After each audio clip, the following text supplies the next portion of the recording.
네, 생각해보면 항상 국회의 시간이었던 것 같은데요. 경찰국 설치 문제부터 시작해서 여야가 풀어나가야 될 문제들, 결국 또 국회의 시간이 왔습니다. 국회의 시간에 또 목소리가 많이 들렸던 분이죠. 어제 대정부질에서도 목소리가 나왔던 분인데요. 더불어민주당 김한정 의원 연결해서 이야기 들어봅니다. 의원님 안녕하십니까? 예, 안녕하세요. 김한정입니다. 의원님, 저 하반기에는 산업통상자원중소벤처기업위원회 예, 소속됐다고. 예. 예, 지금 사실 뭐 우크라이나 침공으로 에너지 또 고유가로 굉장히 숙제가 많은 위원회 가셨어요. 어떻게 네, 하십니까? 그렇습니다. 이슈가 많습니다. 예. 특히 에너지 안보 네. 굉장히 중요해졌습니다. 예. 네, 알겠습니다. 저희가 또 이 상임위 관련해서는 관련된 질문들 뒤에 여쭤보도록 하겠고요. 네네.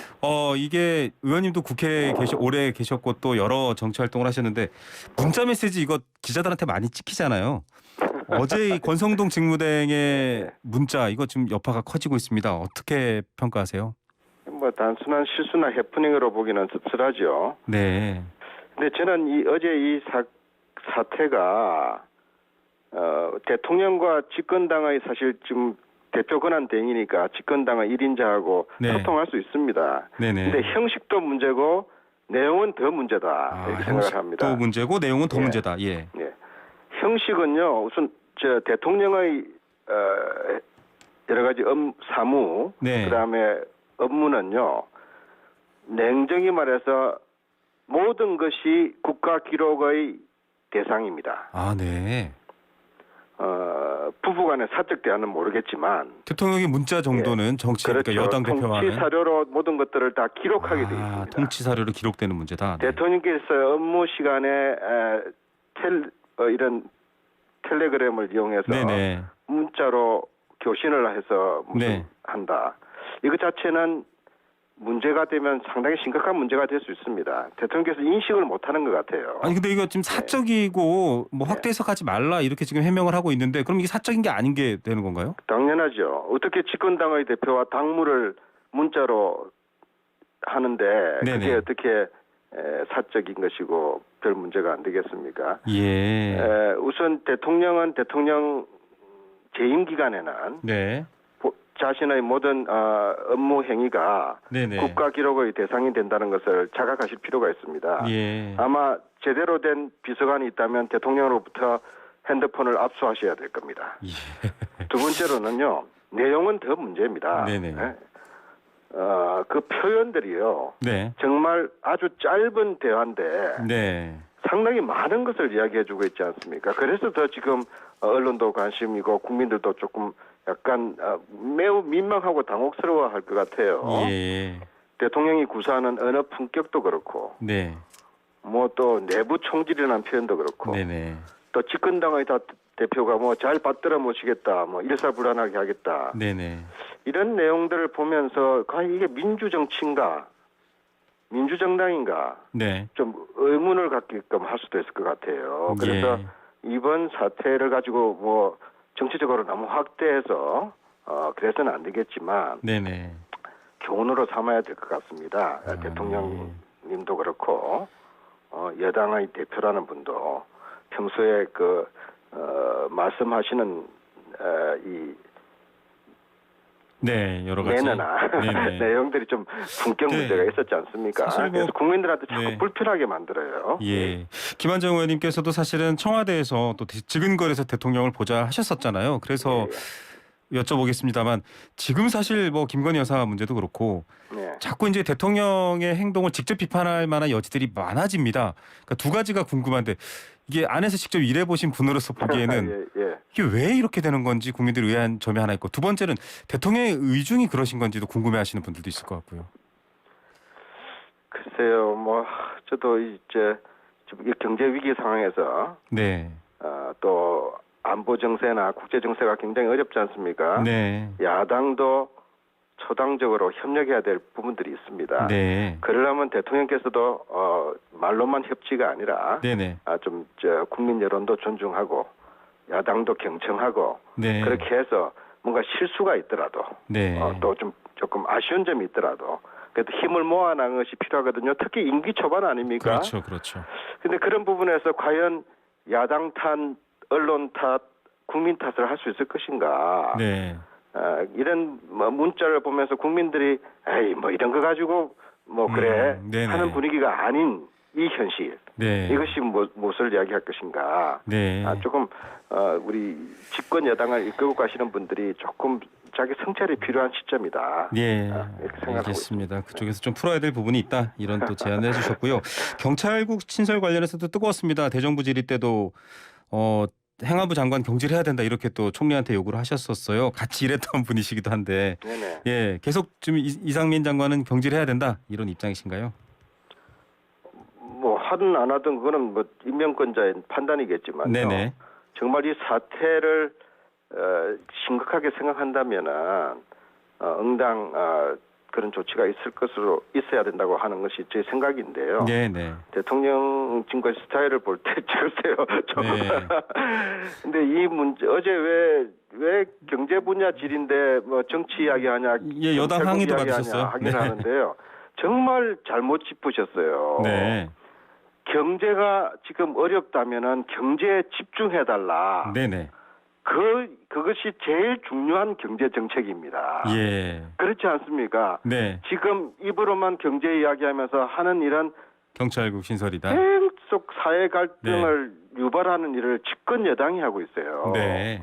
저는 그런 부분에서 총리께서라도 중심을 잡아달라. 네. 에너지 낭비하지 말자. 우리 국가 네. 위기 상황으로 가고 있다, 경제. 네네. 그런 취지인데 그걸 여당 의원님들은 뭐 좀 불편하셨는지 좀 거칠게 네. 뭐 사실 제가 질의를 중단해야 될 정도로 예, 고성이 뒤돌아서서 나왔는데 부릅 눈뜬 사진이 보도가 됐습니다. 참 아쉽죠. 예. 자, 이 경찰국 설치 관련해서 저희가 앞서 이제 국민의힘 조은희 의원과도 이야기를 나눴는데 네. 과거에 이제 물론 이건 뭐 문재인 정부뿐만 아니라 이전 정부를 다 포괄하겠죠. 민정수석실에서 은밀하게 이렇게 뭐 치안 비서관이라든지 통해서 이제 통제하던 것들을 장관 밑에다가 정확하게 사무를 볼 수 있도록 근거를 만들어서 하겠다라는 게 더 낫지 않냐 이렇게 말씀을 하시면서 과거 민정수석실을 좀 비판하는 말씀을 하세요. 어떻게 받아들이시겠습니까?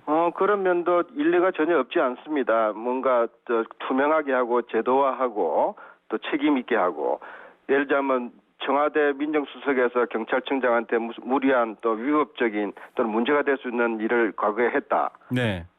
문제는 그런 권한을 행사한 사람이 책임을 안 지는 거거든요. 예. 그런 걸 또 제도화하겠다는 것은 좋습니다. 그런데 이 지금 경찰국 문제는 본질이 그게 아닌 것 같아요. 네. 그런 제도 개선 또 좋습니다. 국회에서 논의하고 경찰 내부에서 충분히 이 합의가 가능한 대목들이거든요. 네. 근데 밀어붙이기 경찰 장악 이런 것으로 비춰지면서 네. 사태가 어려워졌어요. 투명한 것이 아니라 오히려 좋은 경찰 장악하는 경찰 거다. 개혁 제도 개선의 그런 취지라면은 네. 이렇게 군사 작전 하듯이 밀어붙이고 또 야당도 무시하고 여론도 무시하고 이렇게 좀 이상하잖아요. 네. 또 이 시점에 굳이. 예? 네. 이제 저는 이런 부분들에서 여당의 속사정이 있다고 봅니다. 네. 다시 말해서 경찰 업무의 개선이 아니라 네네. 그거는 표면적인 거고요. 표면적이고 속사정은 네. 역시 검찰 지배 권력을 강화하려고 하는 것이고 예. 경찰을 확실히 선보겠다 하는 거죠. 예. 검찰 강화하면서 경찰 손 좀 보겠다가 속 의도인 것 같다 이렇게 이제 얘기해 주셨습니다. 저는 깜짝 놀란 게요. 이 집권당이나 대통령 주변 인사들이 경찰에 대해서 상당히 모독적이고 또 비하적 언사들을 내뱉는다는 느낌을 받을 때가 있었어요. 쿠데타 얘기도 그렇고 어제 국회에서도 그 예. 말씀하셨죠. 왜 이렇게 이 정부가 가장 정부 정책에 순응적이고 또 일사불란한 조직인 경찰을 이렇게 스스로 네네. 이렇게 반대 세력이라고 이야기할 수는 없지만 네. 이렇게 큰 반발을 스스로 일으키는지 좀 이해하기가 좀 어렵습니다. 예, 저희 앞서 조은 의원은 류사명 총경 그 울산 중부서장 하셨던 이제 지금 대기 발령 중이시죠. 대기 발령이 아니라 감찰을 통해서 더한 책임을 물어야 된다 이렇게 얘기를 하셨습니다. 어떤 입장이세요? 아니 권력을 가진 대통령이 또 정부 여당이 뭘 못하겠습니까? 네. 아니 탈탈 털어 터집을 잡으려면은 또 그게 과거 검찰 방식 아닙니까? 네. 지금 그분을 몰락시켜서 이 문제가 해결될 것이다. 그거야말로 독재적 발상입니다. 네. 전두환식 정치입니다. 예. 저는 그래서 어제 네. 좀 시간을 할애해서 네. 한덕수 총리께 아니 대통령께서 김대중 정신을 뭐 위대하다 개성하겠다고 이야기하는데 지금 정치를 풀어나가는 방식은 전두환 같다 네. 하는 시중의 여론도 있다. 좀 전해달라고 얘기했습니다. 예. 알겠습니다. 그 김대중 정부에서 한덕수 국무총리와 같이 또 경제 분야 일도 예, 하셨다. 예. 근데 이제 좀 앞에서 이렇게 호통치시면 미안하지 않으셨나요? 뭔가 좀 평가를 어떻게 하실 건지 궁금합니다. 한덕수 총리님에 대해서요. 네네. 저는 개인적으로 굉장히 존경하는 분입니다. 항상 그 유능하고 균형 잡히고 합리적이신 분이죠. 네. 그런데 이번에 다시 제 총리로 이렇게 선임됐다는 소리를 듣고 네. 보도를 보고 좀 내심 좀 반가웠는데 한편으로는 걱정도 있었어요. 예. 근데 그 걱정이 현실로 나타나는 것 같습니다. 아, 어떤 예. 걱정이신가요? 이 좋은 총리님인데 제 역할을 지금 이런 대통령의 리더십 스타일이나 집권 여당의 분위기 속에서는 네네. 제 역할을 좀 하시기가 능력 어려운 발휘하기 처지가 어렵다. 아니겠나. 네. 그래서 한편으로는 좀 뭔가 안타까운 심정을 갖고 있습니다. 예, 그래서인데요. 사실 앞서도 말씀하셨지만 지금 유가, 고금리 또 고물가 좀 미국은 계속 기준금리를 올리고 있는 상황이고 국제 원자재도 굉장히 불안한 상황입니다. 정부가 대처하고 있나 국민들은 궁금해하고 계시는데 네. 이제 하반기 원구성도 됐고요. 어떻게 지금 대처 상황 평가하십니까? 지금 경제 위기가 점점 더 얼어지고 있거든요. 네. 퍼펙트 스톰이라고 그러지 않습니까? 네. 진짜 겨울이 오고 있습니다. 상당한 엄동설한이 오고 있는 것이 객관적 현실인데 네네.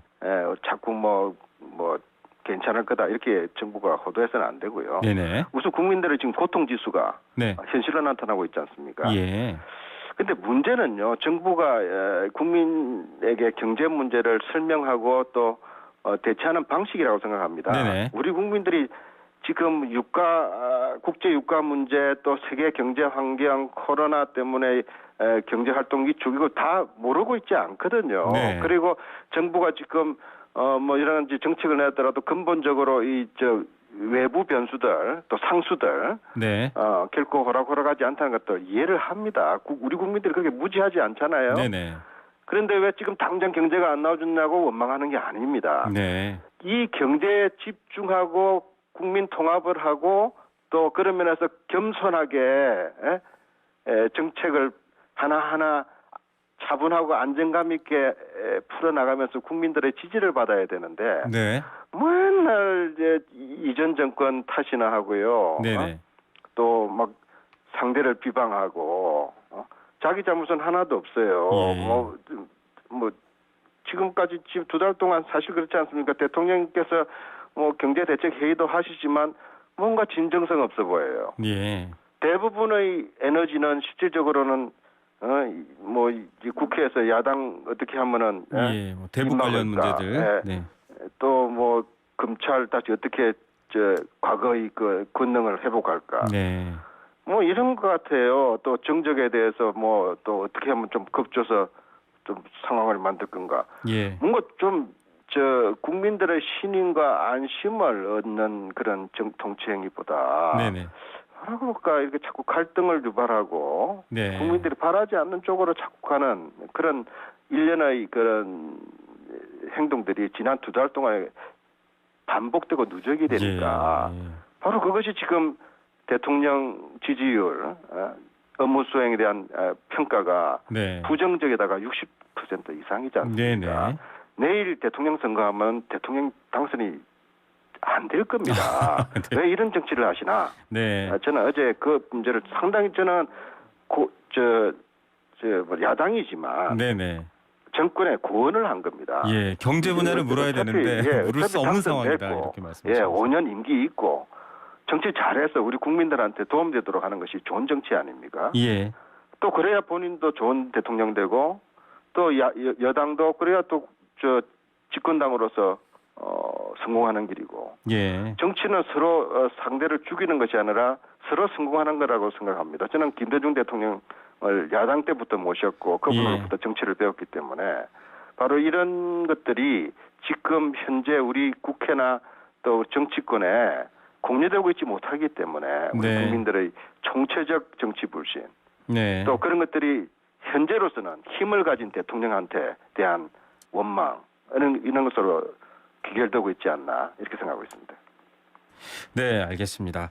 자, 뭐 여러 가지 현안은 이미 말씀 속에 다 녹여 있어서 저희가 또 다른 질문 한번 여쭤볼게요. 지금 이제 더불어민주당도 지도부 교체 시기입니다. 8월 28일 네, 전당대회가 네, 있고요. 예, 계속 어대명 얘기 나오고 예. 또 지금 이제 또 다른 97그룹 또 서른 의원 등등에서 얘기가 나오고 있는데 예. 어떻게 보십니까? 어떤 후보 혹은 어떤 방향성이 더 개혁에 적합하고 또 민주당을 좀 다시 많이 사랑받는 당으로 만들 수 있을까요? 굉장히 난처한 왜냐하면 지금 이미 네. 선거를 앞두고 있기 때문에 네네. 특정에는 그런할 수가 그렇죠, 없고요. 그렇죠. 네, 그렇게 할 수는 없지만.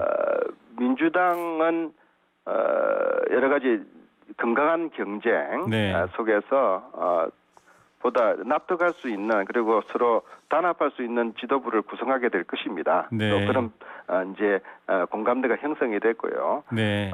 지난 대선 후보 경선이나 또 네. 이런 과정에서 굉장히 날카로운 네거티브 네. 또 지지자들이 걱정할 정도의 네네. 분열상도 보였는데 지금 그게 다 해소되지는 않았습니다. 네. 그렇지만 지난 지방선거 이후에 나름 우리 아주 냉철한 네. 자기 반성들을 하고 있고요. 네. 또 그런 부분들이 우리 민주정당으로서 내부적 토론을 알겠습니다. 통해서 해 나가겠습니다. 예, 알겠습니다. 의원님, 저희가 또 관련 이슈 있을 때 연락해서 모시도록 하겠습니다. 오늘 말씀 감사드립니다. 네, 감사합니다. 네, 더불어민주당 김한정 의원이었습니다.